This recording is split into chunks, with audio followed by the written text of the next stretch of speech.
What's up, guys? Back again with another YouTube video. This video is going to be about the Angelic Race, judgment of the fallen angels. My last video was about the deity of Jesus. You should check that out, yo. But so Paul and Jesus said something interesting.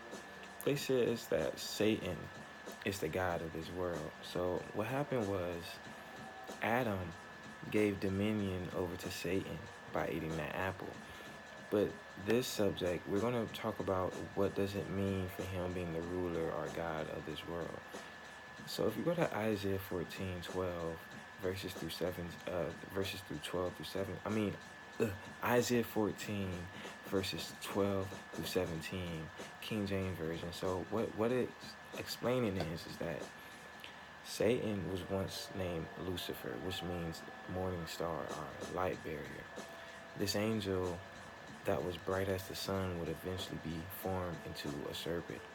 He is known for weakening the nations. His pride was the cause of his fall. The authority he had achieved made him possible to think it was cool to overthrow God. Like, come on, overthrow the Father. He made you, yo. And Satan also had prisoners. So it's so much stuff going on with Satan. Like, you had prisoners, bro. You want to overthrow God. You was weakening the nations. Like, dude, like, chill out. But the first thing we get is that, so the authority he was achieving made him think it was possible for him to overthrow God. So he must have been in some high authority, and we're gonna get into that in Ezekiel 28. So the starting of the chapter up to verse 10, it starts out describing the arrogant thoughts of the prince of Tyre, which is similar to Satan. This king was smart with wisdom and very wealthy. So this is kind of like a replica of King Solomon, because, you know, King Solomon had great wisdom. He wrote half of Proverbs, and he was very wealthy. As a matter of fact, at that time, he was the wealthiest man alive. So what King of Tyre started to do was he started to trade to make himself richer, aka greed. Basically, he became so conceited that he wanted to be God, like Satan. Um, God took his kingdom away, okay, and his life. So what the king of Tyre did was he made people worship him, okay, and this is most likely by force. So, and this is so disrespectful. This is way more disrespectful than what the pharaohs did and all those, because this God actually gave him all of this.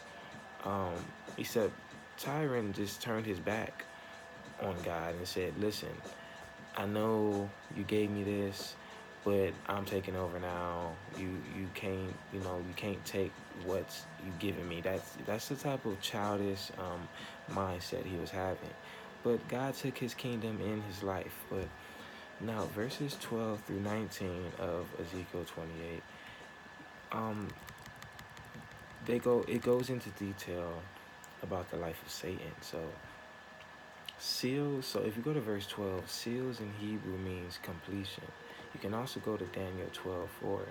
And some in Hebrew means appointed or place. So translation of those appointed, you were the most complete. The verse further explains why he would be considered in such rank. His wisdom was like no other, and his image as an angel were among the best. So if you go to verse 13, so Satan lived in the Garden of Eden. So the Garden of Eden is a heavenly place that is on earth. So if you go to Revelation 21, New Jerusalem came down as a bride from heaven and was placed on earth. That's kind of the same thing with the Garden of Eden. And Satan was covered in precious diamonds and gems. So this is describing a high priest, just like in Exodus 28. So Satan was a king, okay, and a high priest. He was also a musician.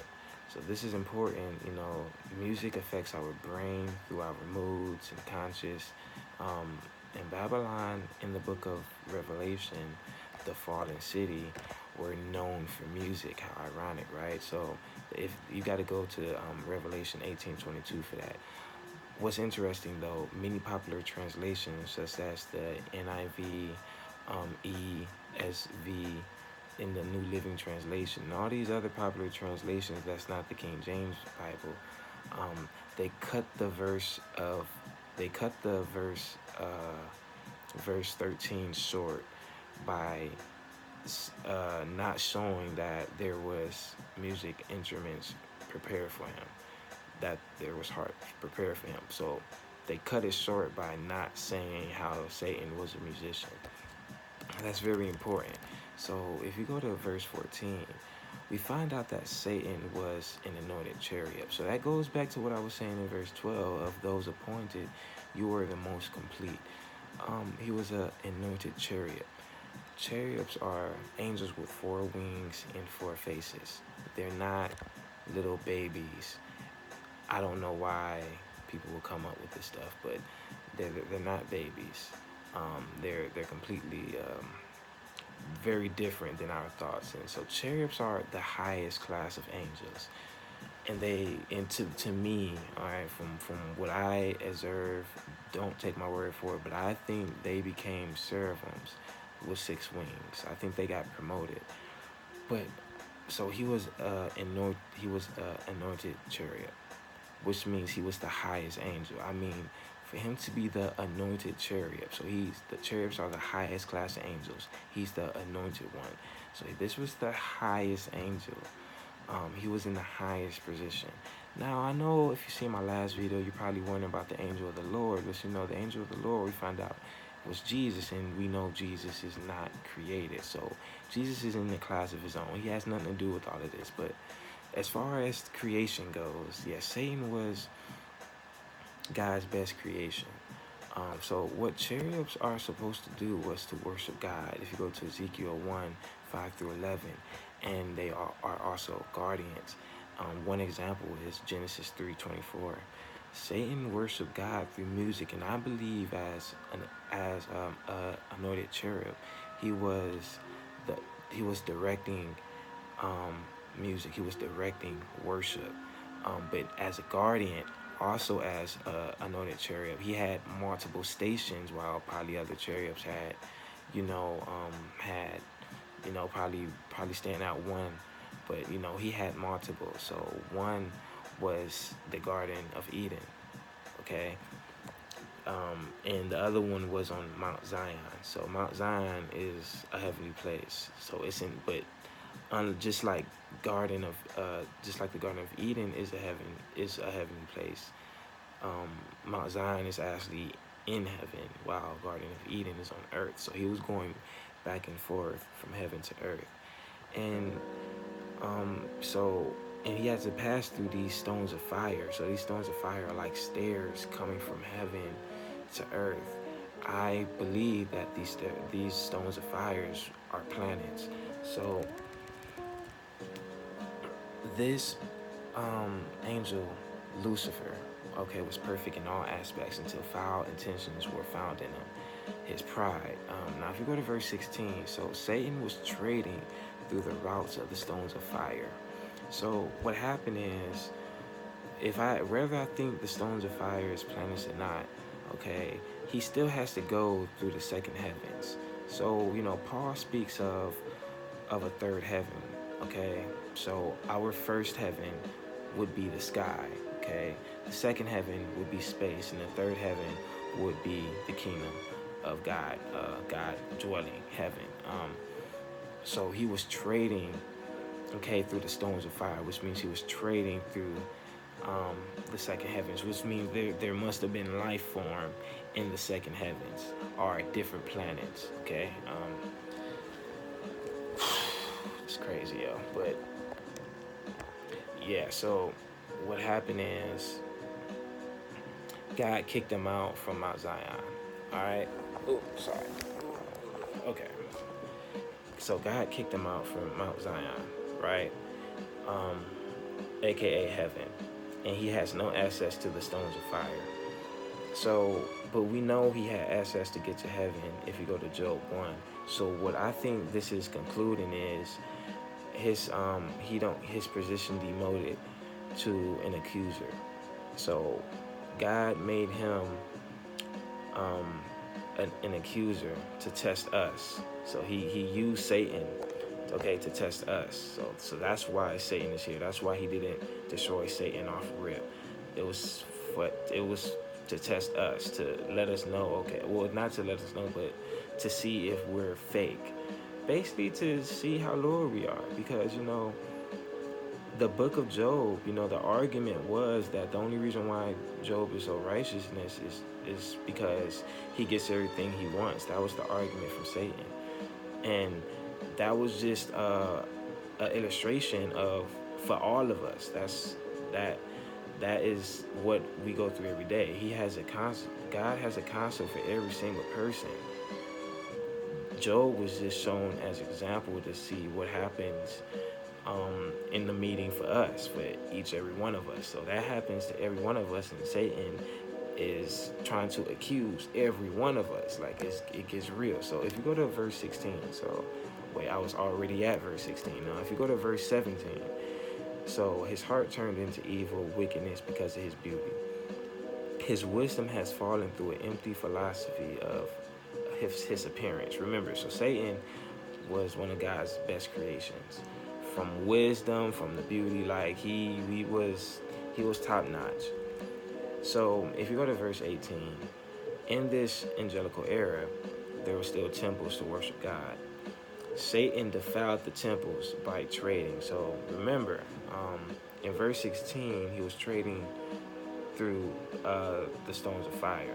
He was also trading on earth. Okay, and this trading led to sinning. So what happened was, what I believe they was trading were things from heaven that these other places couldn't receive, because apparently they're not in heaven. They're not in the third heavens. They're in the second heavens on earth. And he was using whatever he was getting from heaven. Probably he wasn't supposed to get those things or trade those things.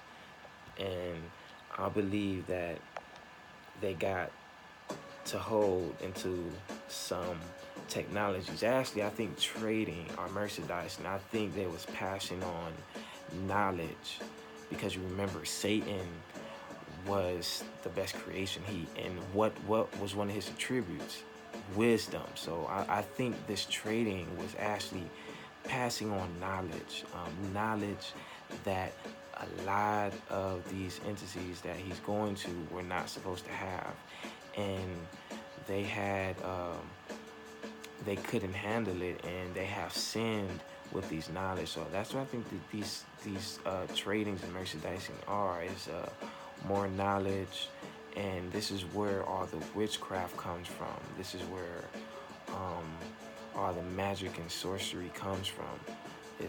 It's happening right here. So now what happens is, after God kicked Satan out, after God judged Satan in front of all the kings, some of these kings are saying, listen, it's not fair, God. Like, why are you gonna punish Satan for, he did this for us, he did that for us? So guys, some of these a lot of these people had sided with Satan. So God then had to judge the whole earth. Now this is serious, because this is probably the first time God had to judge his earth. Like, it had to judge his creations. So it just got real for him. So if we go to Genesis 1, it says the earth was without form and it was empty. That's weird, because the earth was meant to be inhabited and not in vain. If we go to Isaiah 45:18, something must have happened for this world. Sorry guys, I'm trying to get this done as fast as I can. Something must have happened to this world for it to become a void. Now Peter says something interesting. If you go to 2 Peter's chapter 3, verse 5-6, and it reads, but they deliberately forgot that long ago by God's word the heavens came into being, and the earth was formed out of water. By these waters also the word of that time was diluted and destroyed. So the world of that time is talking about, of that time is the earth being formed. So this is not talking about the Noah's flood. So remember that God had to separate the water from the land, and the water from the firmament. So those waters had made the earth a void. Those waters were used to make the earth desolate. Um, so we're gonna go to Jeremiah 4 because Jeremiah is brought back to this time. He's going to describe in more detail how it looked. So if you go to Jeremiah 4 verse 23, so Jeremiah is in the same setting of Genesis 1. He confirms that there was no light, which means there was no sun. So how could it be no sun? Well, science has proven that there are waters older than the sun. So guys, this could have been millions of years ago. Okay, the Bible don't say so. Who are we to say, oh, this was only a few thousand years? This could have been billions of years ago. You know how old the earth is?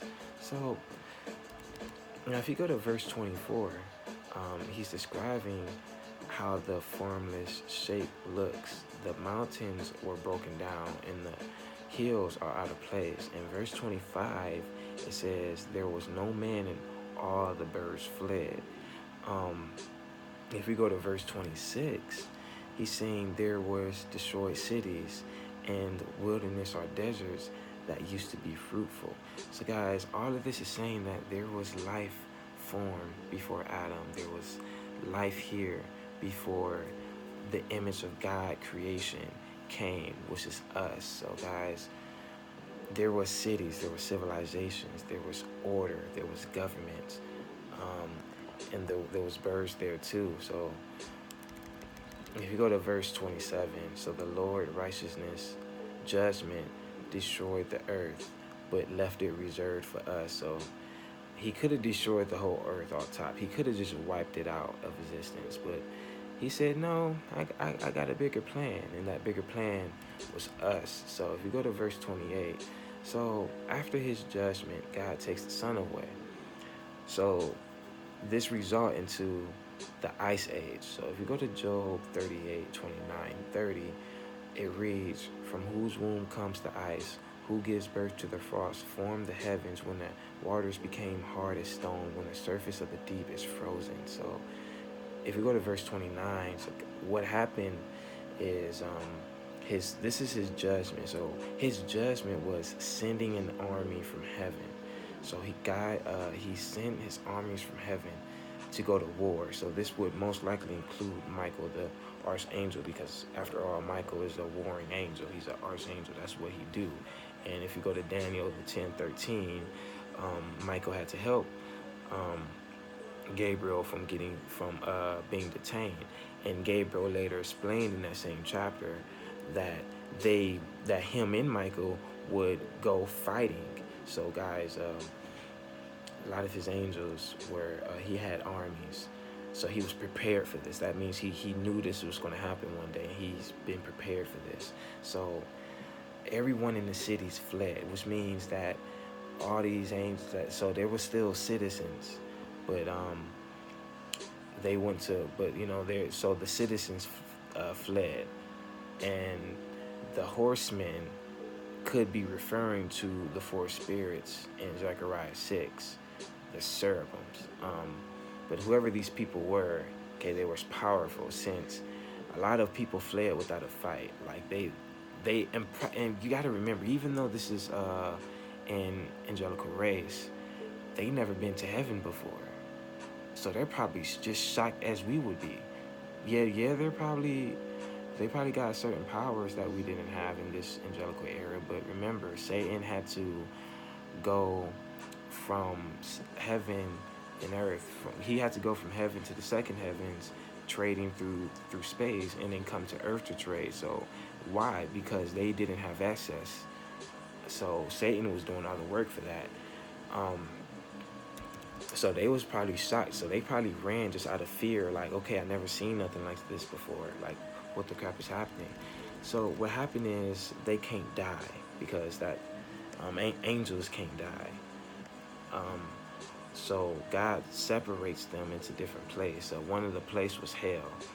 If you go to Ezekiel 26, 19, and 20, so after describing the flood of Noah's days, the Lord tells us that those who died in the flood went into the pit with people. Oh, so guys, when God flooded the earth, okay, those people who died in a flood went straight to hell, okay, with the people of old times. Now, remember, this is Noah's day. So how, like, people of old times, who could he be referring to? He's referring to Satan falling time. He's referring to the angelic race, people of old times, ancient days. And he's talking about the world before the flood of Noah. So those people of old times are the fallen ones. In the book of Revelation, we read about some of the angels in the pit are used for judgment on earth in the end times, if you go to Revelation 9:2. So now on YouTube, many people have been saying that, that angels will torment them in hell, because that's all there is to do and things like that. And many Satanists and people who sold their souls, whether you believe it or not, believe that when they go to hell, that the fallen ones will welcome them because, they helped with their agenda on earth. Well, that's a lie, because, hell in the lake of fire was specifically for the fallen angels. It wasn't for us. It wasn't really for us. It was for them. So they're going to be getting tormented too. So what makes you think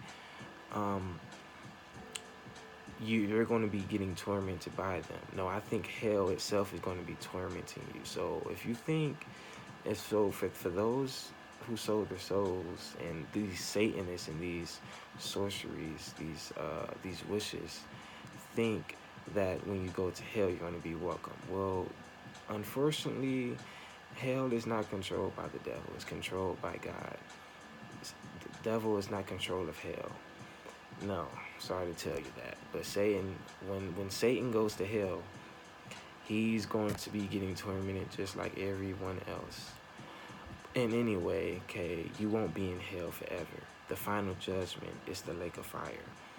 Keep that in mind. But the important thing we need to know is that it's for the fallen angels. It's not for us. So if you go on, so the first separation was some went to hell. The second is some stayed on earth. So if you go to some stayed on earth. Now, if you go to Genesis 3:14, so the ones that stayed contaminated the bloodline of the human race.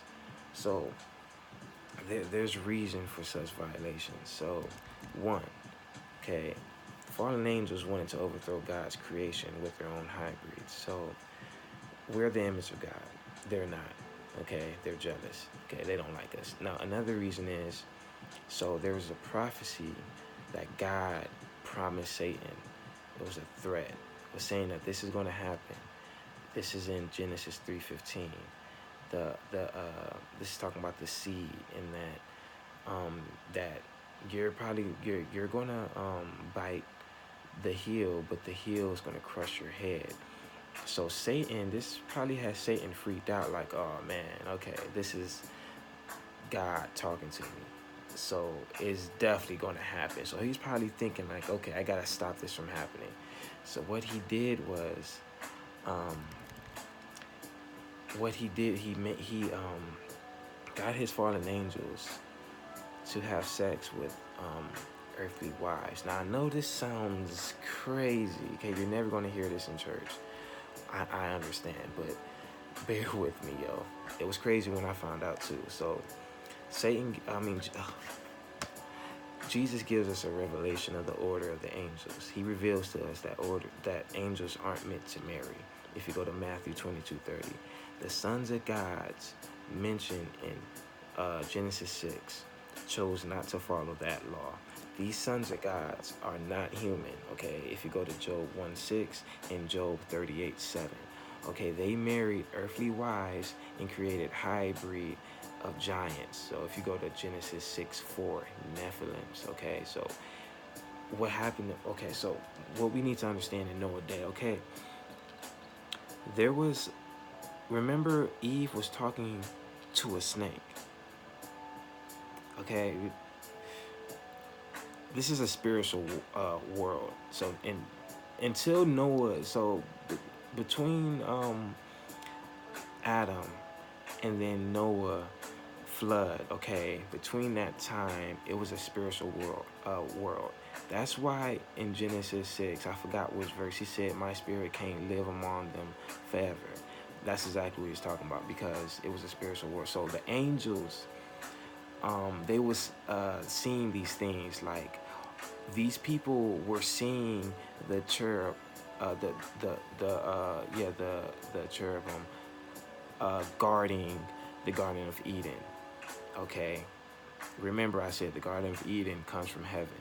Okay, it's a heavenly place, and these people on earth was watching that flaming sword guard the garden, and they were seeing angels. So guys, they are seeing these things because it is a spiritual world. So, but the angels understood not to do this. Maybe the women didn't, but the angels understood that this was just not the right way to go. But what happened is they created Nephilims. So guys, they created giants. So these aren't just normal giants. These are hybrids. These are part human, part angel, which means they're smart as crap, but they're just not all the way there. So we're going to see how they are described in Numbers 13. So what we find out in Numbers 13 is, so what happened is that the Israelites is finally got to the land of milk and honey, but they had to invade it. They had to take it back from the people that's already there. And who was there? The giants. So guys, it took 2 men to carry 1 cluster of grapes. All right, that's Numbers 13:23. Now either the Lord was providing for these giants, or these cluster of grapes were some sort of artificial food that the hybrids made themselves, because it took 2 men for 1 cluster of grapes. That's just letting you know how big these giants were. 2, okay, the cities were huge. They reached up to the sky. If you go to Numbers 13:28 and Deuteronomy 1:28, so they reached up to the sky. Now, if you the Tower of Babel, remember, God had to separate from what Nimrod was doing. And if you read into Nimrod, okay, he was a giant also. But yeah, they had to so what God had to do was tear down the Tower of Babel and made everybody have different language. But during this time, there was many Tower of Babels, and the cities were huge. So that's probably saying that these cities had lots of technology within it. Remember, like you're thinking we're doing something, guys. This is back in the day where there was a spirit world, where this is back in the day where there was half humans, half angels, guys. We had nothing on their technology, and all their technology, okay, we got it from them, which is why Jesus says that in the last days it will be like the days of Noah. Okay, nothing is new under the sun, guys. But if we go to now, what we also find out is that these giants make you look at yourself as grasshoppers. Now that's Numbers 13:33. They was that large that we was like grasshoppers. And what we find out too is that they were eating people. If you go to Numbers 13:32, they were eating people. Now another thing is, so we're gonna just kind of figure out how big the giants could have been back in that day. So the giant named Goliath, that David has beaten, that King David has beaten, he was over 9 feet. All right, if you go to 1 Samuel 17:4. So this is later generations from the time of Moses and from the time of the Noah's flood. Imagine how big the first giants were back in Noah's days. So guys, these are warriors, guys. These giants are warriors. These are not skinny, tall guys, but guys, these are like the hawks. Picture a civilization of hawks, guys, with angel minds. Like they have minds of an angel. Like they're smarter than us. So you got to put all this in perspective. Now, if you go to Genesis 6, okay, it says that they are men of renown, or they were very popular, guys. They was dominating the earth. This is why the flood had to happen, guys, because they was dominating the earth. So, guys, when all these giants were being made, remember, they was eating people. They were smarter than us, which means they was probably overthrowing a lot of humans, and just crazy stuff was happening. Very crazy. Like, this could be interesting, but God, this is very sad. Like, it's really very sad how things went down. But their cities definitely had much intellect in it. And remember, after talking about the giants, the very next verse talk about how the wickedness spread across the earth. Guys, this is just crazy. Like, God already had to judge his people because of what Satan did. Now he's gonna have to flood the whole earth. So, guys, when he flooded the earth, we was doing some dumb stuff, but it was mostly because of the giants, guys. Now, if I go farther now I want to read a verse. Okay, the verse reads, "What has been will be again. What has been done will be done again. There is nothing new under the sun. Is there anything of which one could say, 'Look, there is something new'? It was here already long ago. It was here before our time. No one remembers the former generations, and even those yet to come will not be remembered by those who follow them." So, guys, what Ezekiel's was saying, I think that's how you pronounce the book, but it was Ezekiel's chapter 1, 9 through 11. But what he was saying is, guys, if we trying to claim we're seeing anything new, is a straight lie. Okay, let's look at computers. Our computers right now is probably nowhere near the technology they had back in those days. That's what this thing is saying. Like, everything, all this, like, think of AI. Think of, guys, that I believe that, artificial intelligence is not a good thing. I don't think it's a good thing at all. I actually think that the fallen angels are working in this, like, I think the fallen angels, man, it's hard to explain, but it's not even hard to explain. It's just uncomfortable, I should say. Like, I'm really talking about this stuff, but I don't think that the AI is good. I think AI is another way of creating our own hybrids, just as the fallen angels did back in Genesis 6. And I think it's just going into destruction. And they're already building churches for artificial intelligence, if you can look that up. I know, right? Crazy. But it's so... Now I'm on the third thing where God placed them. So remember, God placed them in hell, okay? And then God keeps them here.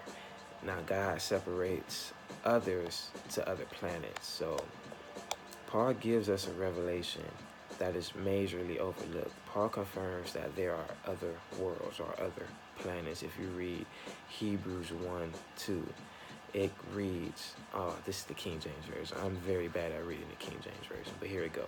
Hath in these last days spoken unto us by his Son, whom he appointed hearer of all things, by whom also had made the worlds. So, worlds, plural, right? So, in Job 1, verse 6 through 7, the angel comes to God as a representative. Satan is included. Now, God asks Satan where he comes from. Satan replies, earth. So guys, so they're at this conference. Now, assuming God is going to ask everyone in this conference the same question, all right, Satan could have been the fifth person that God is speaking to now. So Satan is talking about earth. Now remember, why is Satan being the representative of earth? Because it's Adam's fault. Remember, Adam gave dominion to Satan by eating the apple. So now Satan is that's why, wow, it's crazy. I'm just now thinking of this. So that's why Satan still has access to heaven. If it wasn't for Adam eating that apple, Satan would have never had access to heaven. But now Satan need access to heaven because each planet has a representative going on. But anyway, so we're going to talk about Rahab. So Rahab in Hebrew is proud. When the place Rahab is mentioned, okay, is usually under destruction and destroyed. We're going to go to each verse and examine them to hopefully get a full meaning of this place. So if we go to Job 9:13, so who is the Rahab helpers? Now if we go to Isaiah 51:9, okay, so the era of this time this verse is speaking of is the ancient days, the generations of old. So ancient days, generations of old. Remember in Ezekiel 26, people of old times. Yeah, God, this is all speaking of the fallen ones. So with that being said, Rahab is not Egypt. So Rahab, okay, many scholars believe that it's Egypt. It's not, because during these times, Rahab destruction had connections to the harm of Satan. So now if you go to Psalms 89:10, again, that when Rahab is destroyed, there's a connection to harm of enemies. Who are these enemies?